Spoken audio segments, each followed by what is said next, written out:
Enfin, on va pouvoir s'envoyer en l'air en regardant des animés. De grosses révélations choquantes sur Eiichiro Oda dans le prochain Jump, le mangaka de Demon Slayer, victime d'une des plus grosses arnaques de tous les temps, et la relation inattendue entre le mangaka de Demon Slayer et One Piece, c'est tout de suite dans Solaris News.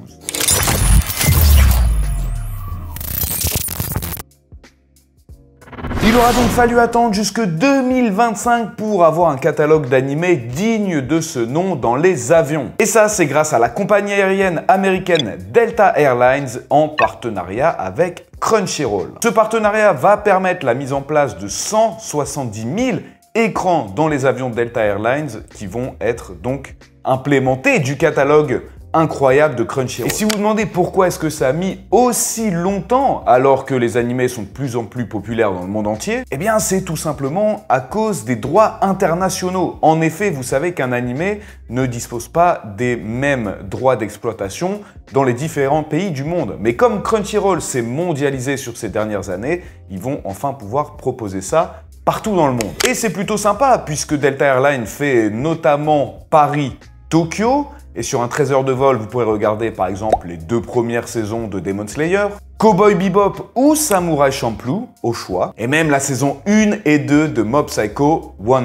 On espère donc maintenant que d'autres compagnies aériennes vont emboîter le pas sur cette superbe idée. Et je sais pas pour vous, mais moi, ça risque de changer drastiquement ma façon de voyager, d'avoir enfin de vrais animés disponibles dans l'avion. C'est un tournant pour les fans de One Piece puisque dans le prochain numéro du Jump, on aura le droit à une interview de Eiichiro Oda jugée choquante où il va parler de son passé et surtout de son enfance. Alors dès cette annonce, bien entendu, les fans de One Piece se sont enflammés sur tous les réseaux sociaux, impatients, curieux, mais se demandent surtout sur quoi vont porter ces révélations puisque Eiichiro Oda est habituellement un mangaka très mystérieux qui ne se livre pas énormément sur sa vie personnelle. Sur les précédentes années, il n'a donné que très peu d'interviews, il est très souvent ironique, second degré, il se qualifie même lui-même comme oncle excentrique plutôt que réel sensei pour donner des conseils. C'est pourquoi tant de personnes attendent cette interview,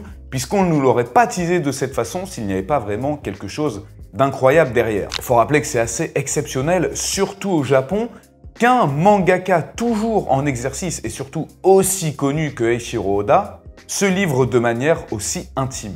D'ailleurs, j'en profite pour tous ceux qui s'inquiétaient de la baisse de vente de One Piece, et bien sachez que One Piece est sur le point de dépasser le record absolu de vente qui est pour le moment maintenu par Superman avec 600 millions d'exemplaires vendus dans le monde entier. Eh bien, One Piece est actuellement à 576 millions de copies vendues. Donc même si la fin flop, vous inquiétez pas, ça dépassera les 600 millions de Superman très facilement. L'auteur de Demon Slayer n'a touché que 0,003% des revenus monstrueux qu'ont généré le film Demon Slayer, le train de l'infini, qui était de 500 millions de dollars. Et cet exemple illustre parfaitement l'un des problèmes majeurs pour lesquels font face les nouveaux mangaka dans l'industrie des mangas. Puisqu'étant sa première œuvre sérialisée, avant même qu'elle ne devienne connue, eh bien Demon Slayer a eu un contrat dit pour débutants. Couplé à ça, la décision d'adapter l'arc du train de l'infini en film qui a été faite lors de la diffusion précoce de l'animé avant qu'elle ne buzz complètement, eh bien ça explique pourquoi l'auteur a signé un contrat plutôt défavorable en sa faveur. D'ailleurs, en moyenne, lorsqu'un manga est vendu, le mangaka ne touche qu'entre 8 et 12% du prix de vente. Bon, avec 220 millions d'exemplaires vendus de Demon Slayer dans le monde, l'auteur a gagné 64 millions de dollars. Rien que ça, donc vous inquiétez pas pour lui. Et pour les films, comme évoqué précédemment, peu importe combien de personnes vont aller voir le film en salle, peu importe combien de revenus il génère, les mangaka touchent un forfait fixe décidé avant la sortie du film et ne touchent qu'1,75% de royalties sur les ventes de DVD et Blu-ray. Pour les figurines, c'est pas beaucoup mieux. Seulement 15 à 20% du prix de vente revient aux éditeurs qui, eux, redonnent une partie aux mangaka, mais c'est un petit peu flou, on ne sait pas exactement combien de pourcents. Pour l'adaptation d'un seul épisode animé, c'est seulement entre 1250 et 2500 dollars versés à l'éditeur qui, là encore, reverse le pourcentage qu'il veut au mangaka. Enfin, Ça a été négocié, vous avez bien compris. Mais le Weekly Shonen Jump a récemment augmenté ses tarifs pour les nouveaux mangaka. Ils sont payés environ 150 € par page dans le Shonen Jump, ce qui fait une moyenne de 2500 € par semaine environ. Et l'ironie dans tout ça, comme on l'a vu, eh bien, c'est que malgré tout, l'anime est quand même bénéfique aux mangaka. Qu'on l'a vu par exemple pour Demon Slayer, la sortie de l'anime a complètement boosté les ventes de mangas au Japon, mais aussi dans le monde entier. Et comme c'est la source de revenus principale des mangaka, eh bien c'est tout bénef. Ils ne gagnent pas d'argent directement grâce à l'anime, mais grâce aux retombées de celui-ci. Donc ne vous inquiétez pas, malgré les 20 000 $ seulement que lui ont rapporté le film, il est tout de même l'un des mangaka les plus riches de tous les temps grâce à son manga. Ajoutez en plus à ça que le nouveau film a déjà généré plus de 150 millions de dollars sur les 24 premiers jours alors qu'il est diffusé seulement dans 2 pays sur les 150 prévus, que c'est seulement l'épisode 1 de la trilogie finale. Après bon, si 20 000 $ c'est pas grand chose pour lui, il peut toujours me les envoyer par PayPal, je mets le lien dans la description. Si jamais tu regardes cette vidéo, GoToGay, merci à toi. Qui l'eût cru, la fin de Jujutsu Kaisen a été possible uniquement grâce à Eiichiro Oda. Alors bon, non, ce n'est pas lui qui a fait les dessins, hein.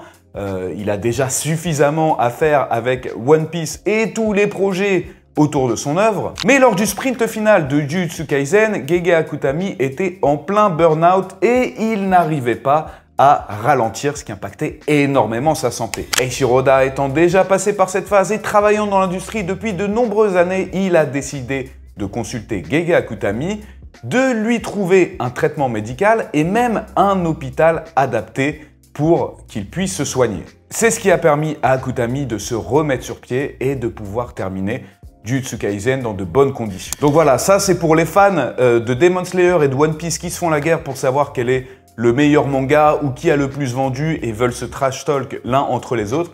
Eh bien, vous voyez ce que les mangaka font eux-mêmes entre eux, c'est la solidarité qu'on veut voir, même entre les fanbases. Et d'ailleurs, pour remercier Oda, Gege Akutami a fait des illustrations du Gorosei qu'on retrouvera dans la prochaine extension de cartes One Piece. Vous pouvez déjà précommander le deck, la display au meilleur prix sur solarisjapan.com.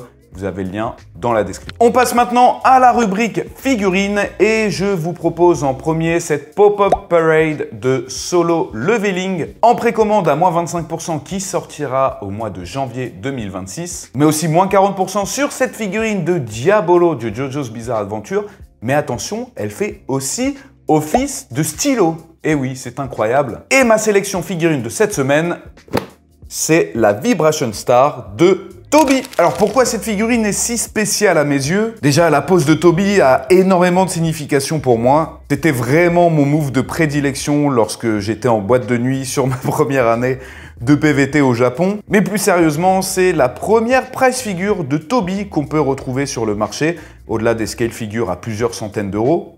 Mais surtout, elle vient compléter et terminer toutes les figurines Akatsuki de cette gamme Vibration Stars qui sont vraiment incroyables. D'ailleurs, ça me rappelle quelque chose que je me suis toujours demandé. Comment est-ce que c'était possible que Toby soit aussi foufou et aussi bête après tous les traumas qu'a subi Obito? Est-ce que je suis le seul à penser qu'en fait, cette version de Toby soit contrôlée par Zetsu Blanc et non pas par Obito?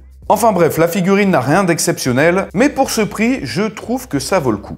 Et comme d'habitude, plein d'autres réductions, promotions et offres sur solarisjapan.com, le lien est dans la description. Merci à tous d'avoir regardé cette émission. Si vous avez kiffé comme d'habitude, le petit like, le commentaire, abonnez-vous, activez la cloche, je compte sur vous. Merci à tous pour vos nombreux messages sur les précédentes vidéos, ça fait extrêmement plaisir. C'était Lucas sur solarisjapan.fr. On se retrouve la semaine prochaine pour un prochain épisode. Mais d'ici là, n'oubliez pas, keep collecting. Jana.